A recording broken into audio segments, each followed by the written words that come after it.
अस्सलाम वालेकुम जमात पंजम, कैसे हैं आप लोग? जी उम्मीद है खैरियत से होंगे।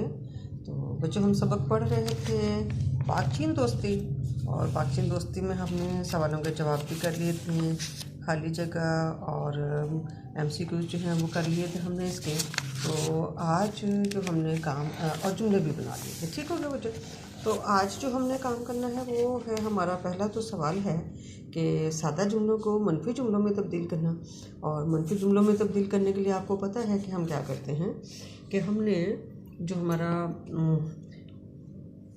सवाल, जो भी हमारा सादा जुमला होता है, उस जुमले को अगर हमने मनफी जुमलों में तब्दील करना है तो हमने अपने मफ़ूल, यानी जो हमारा जिस पे हमने काम करना था और जो हमारा फ़ेल है, उसके दरमियान में नहीं लगाने से, नहीं या ना लगाने से हमारा जुमला नफ़ी में तब्दील हो जाता है। ठीक है? मैंने कॉपी ख़रीदी, तो कॉपी जो है वो मेरा मफ़ूल है ना, जो मुझे चाहिए थी, जो मैंने ख़रीदनी थी। और ख़रीदना क्या है? मेरा काम है, ये मेरा फ़ेल है ये। तो इन दो के दरमियान में हमने नहीं लगाया तो हमारा जुमला मनफी बन गया। इसी तरह उसने इम्तहान दिया। ठीक है? देना जो है वो काम है और इम्तहान जो है वो उसके लिए मफ़ूल है, यानी जो उसने काम करना था। तो उसने इम्तहान क्या होगा? नहीं दिया। ठीक हो गया। सेब उम्दा हैं। अब क्या है ये? हैं तो जो एक चीज़ हमारे पास पेश है, हाजिर है हमारे पास, उम्दा है, हम उसकी क्वालिटी बता रहे हैं। अब या तो वो हैं या फिर वो नहीं हैं। तो अब यहाँ क्या करेंगे? सेब उम्दा नहीं है। ठीक हो गया। कल बारिश नहीं हुई, साजिद मुल्तान नहीं गया, हमने खाना नहीं खाया। ठीक हो गया। तो ये तो हमने कर लिया नफ़ी के जुमलों को। अगला हमारा जो हमने आज काम करना वो है हमारा कि हमने दरख्वास्त लिखने का तरीका सीखना है। तो बच्चे, वैसे तो हम दरख्वास्त हमें तकरीबन आती है लिखनी, हम लिखते ही हैं। थोड़ा सा यहाँ पे आपको तरीक़ेकार के मुताबिक दोबारा से एक दफ़ा आपको जो है वो आधा इसका कर देते हैं। तो दरख्वास्त लिखने का तरीका क्या? जिसकी दरख्वास्त लिखी जा रही है, सबसे पहले उसके ओहदे और इदारे का नाम, माह, शहर लिखा जाता है। तो आपको पता है ना, हम शुरू करते हैं बख़िदमत जनाब, हेड मिस्टर साहब, हेड मास्टर साहब वगैरह। तो ये उससे, ये ओहदा है उसका। ठीक है? हेड प्रिंसिपल साहब, उसका इदारा, स्कूल का नाम लिखा। फिर हमने जगह लिखी कि कौन सा, जैसे हम पूरा अपने इलाके का नाम लिखें, सब्ज़ाज़ार, लाहौर लिखें। अच्छा, अगली सत्र के दरमियान में जनाब आली लिखते हैं। ठीक हो गया। फिर जो है तीसरी सत्र में दरख्वास्त के मज़मून का आगाज़ जो है मौदबाना गुजारिश से कीजिए और नहायत इख्तसार कहते हैं मुख्तसर, छोटा करके अपना मुद्दा यानी अपना मतलब जो है वो बयान कीजिए। आखिर में दरख्वास्त कबूल करने की नहायत अदब के साथ इस्तेदा कहता है दरख्वास्त कीजिए। ठीक है? अच्छा, हम इसके बाद जो है कहते हैं कि इसके बाद अगले सत्र के दरमियान थोड़ा सा बाएं अल आरिज़ लिखिए, जिसका मतलब है अल आरिज़ यानी लिखने वाला। तो अब हम इसको शुरू करने का तरीका जैसे देखते हैं कि हमने आपको बताया कि आपने सबसे पहले जो है वो सफ़े पे आपने शुरू किया कि बख़िदमत जनाब head master government high school Renala Khurd. अब ये किताब में तो हमारे पास यही वाली वो दी हुई है, लेकिन हमने यहाँ पे जो है अपना लिखना है। अब अगर हमारे स्कूल में प्रिंसिपल हैं तो प्रिंसिपल लिखिए, हेड मास्टर है, हेड मिस्ट्रेस है, जो भी वो लिखिए। फिर स्कूल का नाम लिखिए, जो भी स्कूल है आपका। अब आपका स्कूल अगर गवर्नमेंट है तो गवर्नमेंट लिखिए, गवर्नमेंट नहीं है तो गवर्नमेंट नहीं लिखना है। ठीक है? सिर्फ अपने स्कूल का नाम लिखिए। हाई स्कूल लिख दिया। उसके बाद अब आपने अपने इलाके का नाम लिखना है, जो भी आपके इलाके का नाम है। अगर हमारे इलाके का नाम सब्ज़ाज़ार है तो सब्ज़ाज़ार लिखा, और शहर हमारा लाहौर है तो लाहौर लिखा। ठीक है? अब उसके बाद आगे क्या करना है? हमने यहाँ से नहीं शुरू करना, हमने यहाँ दरमियान में से जनाब आली।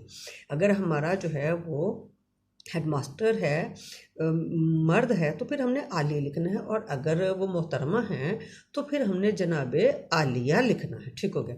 ये देखेंगे जगह कहाँ है। यहाँ से अगर हमने शुरू किया है इसको, तो ये हमारा जनाब आलिया या जनाब अली दरमियान में आ रहा है, या दरमियान से थोड़ा सा पहले है। उसके बाद हमने दरख्वास्त लिखनी शुरू की, तो अब हम अपने सफ़े पर आए हैं। ठीक है? सफ़र जहाँ से शुरू हो रहा है उससे थोड़ा सा छोड़ के हमने इसको लिखना शुरू किया है। तो अब हम अपनी दरख्वास्त लिख रहे हैं। अगर हमने ये किसी भी किस्म की दरख्वास्त जो लिख रहे हैं उसको हमने शुरू किया है। यहाँ पे मौदबाना गुजारिश है कि मुझे कल रात से बुखार है, जिसकी वजह से मैं स्कूल हाज़िर होने से कासिर हूँ, डॉक्टर ने मुझे आराम कहा है, तो आपसे गुजारिश है कि मेरी 2 दिन की रुख्सत मंजूर करें। ठीक है?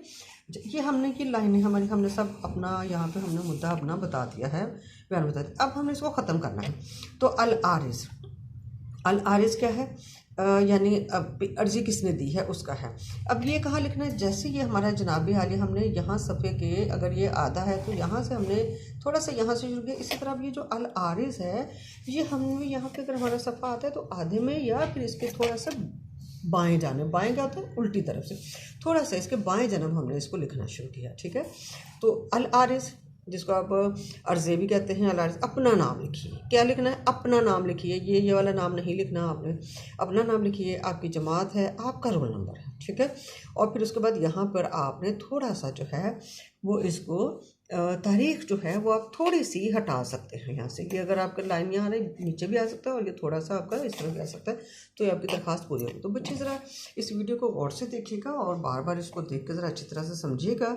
और फिर आपने ये जो नीचे हमारे पास लिखा हुआ है सवाल, दी गई मिसाल को पेश नज़र रखते हुए भाई की शादी के लिए छुट्टी की दरख्वास्त लिखिए, तो ये आपने दरख्वास्त जो है अपनी कॉपी पे लिखनी है। ठीक हो गया बच्चा? अब अगला सवाल हमारा है कि हुर्फ़ इस्तफ़हाम। इस्तफ़हाम क्या होता है? इस्तफ़हाम कहते हैं सवाल को। ठीक है, तो इस्तफ़हाम ये अल्फाज होते हैं जैसे कब, कहाँ, क्यों, कैसे, कौन, ये सारे अल्फाज सवाल पैदा करते हैं। तो ऐसे सादा जुमले में ऐसे अल्फाज लगाकर हम अपने जुमले को सवालिया में तब्दील कर सकते हैं। तो अब आपका ये सवाल भी ऐसे है कि वो घर पहुँचे। अब वो घर पहुँचे, वो कब घर पहुँचे, वो कैसे घर पहुँचे, ये भी तो है ना। एक तो कब पहुँचे यानी किस वक्त पहुँचे, कैसे यानी पैदल आए, गाड़ी में आए, या जो भी वो था। तो वो आपने जो है वो मतलब कोई भी लफ्ज़, एक लफ्ज़ लगा के आपने, अब जैसे हम इसको बना देते हैं, वो घर कैसे पहुँचे। ठीक है, अच्छा अब ये पूरा हो गया। पूरा होने के बाद एक तो हमने यहाँ पे सवालिया अपना लफ्ज़ लिखा है इस्तफ़हामिया, और दूसरे जब सवाल मुकम्मल होता है तो हम यहाँ पे सवालिया निशान ज़रूर लगाते हैं। ठीक है, तो पूरा किया। अब इसी तरह आपके सवाल हैं, ये कुछ अल्फाज मैंने सवालिया सामने लिखे हुए हैं, आपने इनको इस्तेमाल करके जुमले सवालिया जुमले बनाइए। कॉपी पे काम करना है आप, तो इनके सवालिया जुमले बनाइए और सवालिया निशान ज़रूर लगाइएगा। ओके बच्चों, अल्लाह हाफिज़।